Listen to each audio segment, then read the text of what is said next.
ஒரு நாள் நாங்கள் கேட்காம எங்கேயோ வெளில போயிருக்கோம். அன்றைக்கி ஏதோ கால் பண்ணியிருக்காங்க. நாங்கள் நைட் லேட்டாக வந்தோன்னா அம்மா சொன்னாங்க, ஏதோ கூப்பிட்டாங்கம்மா ஒரு சேனல்லேருந்து. ஏதோ சேனலா? என்ன சேனல்மா சொல்லுங்கள்.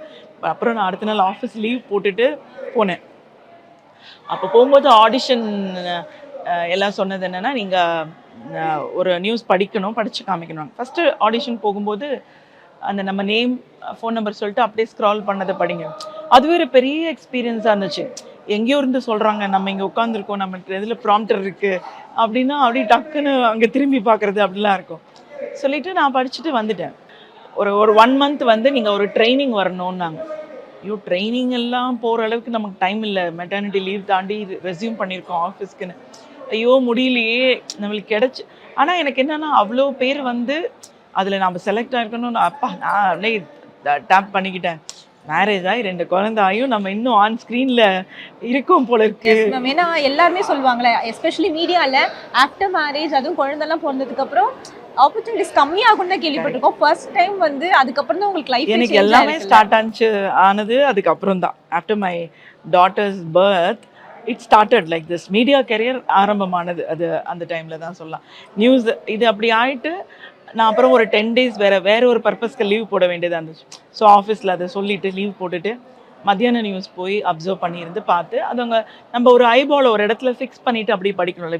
We can keep on waving like இந்த மாதிரி அதுக்காக சொல்லியிருந்தாங்க. So that I felt really எனக்கு அப்படி இருந்தது. ஈவினிங் நான் ஃபஸ்ட்டு 1 மாதம் மட்டும்தான் மார்னிங் நியூஸ் படித்தேன். அங்கேயும் காலையில் அப்போல்லாம் விஎஸ்என்எலுக்கு கேசட் போகும். நம்ம படித்து ஒரு கேசட் அங்கே போய் அங்கேருந்து ஆன் ஏர் வரும். இப்போ இருக்கிற மாதிரி டெக்னாலஜிலாம் நான் அப்போ இல்லை. ஸோ அங்கே அனுப்பிச்சு திருப்பி வருமா, தப்பு பண்ணக்கூடாது, தப்பு பண்ணால் அங்கேருந்து செம்மையாக திட்டுவாங்க. தமிழ் தானே படிக்கிறீங்க, இது கூட படிக்க தெரியாதா அப்படிலாம் கேட்பாங்க.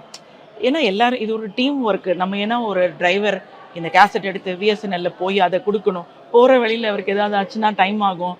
அப்போ வந்து இங்கே வந்து நம்மளுக்கு அந்த டைம் லேக் வரும், ப்ரோமோ போடுவாங்க, இதெல்லாம் இருக்குமா. ஸோ அதெல்லாம் மைண்டு ஒரு டிஸ்டர்பன்ஸ். அந்த திட்டினாலும் நம்ம அதை வாங்கிக்காமல் அப்படியே ப்ளசன்டபுளாக சிரிச்சுட்டு இப்படி சொல்லலாம். இன்னும் அந்த எடிட்டோரியல் இந்த அறிக்கைகள்லாம் வரும்போது ரொம்ப டஃப்பாக இருக்கும். ஜெயலலிதா அம்மாவாக இருந்தாலும் சரி, கலைஞராக இருந்தாலும் சரி, ஜெயலலிதா அம்மா கிட்ட ரொம்ப டஃப்பாக இருக்கும். கடைசி நிமிஷத்தில் தான் அந்த அறிக்கையே வரும். ஒரு அறிக்கை வந்தால் 15 நிமிஷத்துக்கிட்ட ஃபுல்லாக போகும். நம்மளுக்கு எப்படி மூச்சு விட டைம் இருக்காது. அண்ட் சில டங் ட்விஸ்டிங் வேர்ட்ஸ் எல்லாம் அப்போ தான் புதுசாக பார்ப்போம். அங்கே பார்க்கும்போதே நம்ம எழுத்து கூட்டுற மாதிரி என்னடா வார்த்தை இது அப்படி இது பண்ணுற மாதிரி இருக்கும். ஆனால் அது எல்லாருக்குமே அது புதுசு தான். யாரும் ட்ரெயின் இருக்க முடியாது. அந்த அளவுக்கு காயின் பண்ணியிருப்பாங்க வேர்ட்ஸ் எல்லாம். ஒரு நியூஸ் படித்தாலே முடிச்சு பிரேக் கொடுப்போம். அதெல்லாம் வரும்போது எல்லாரும் டென்ஷனில் இருக்காது. பட் அது செம்ம எக்ஸ்பீரியன்ஸ்ங்க. இப்போயும் நான் சொல்வேன், நியூஸ் என்னோட ஒரு சுவாசம் மாதிரின்னு நான் சொல்லுவேன். ஏன்னா அந்த ½ அன் ஹவர் உள்ளே போய் ஒரு லைவ் நியூஸ் படிச்சுட்டு வரும்போது இல்லை, கம்ப்ளீட் ரெஜினுவேஷனாக இருக்கும் மைண்டு.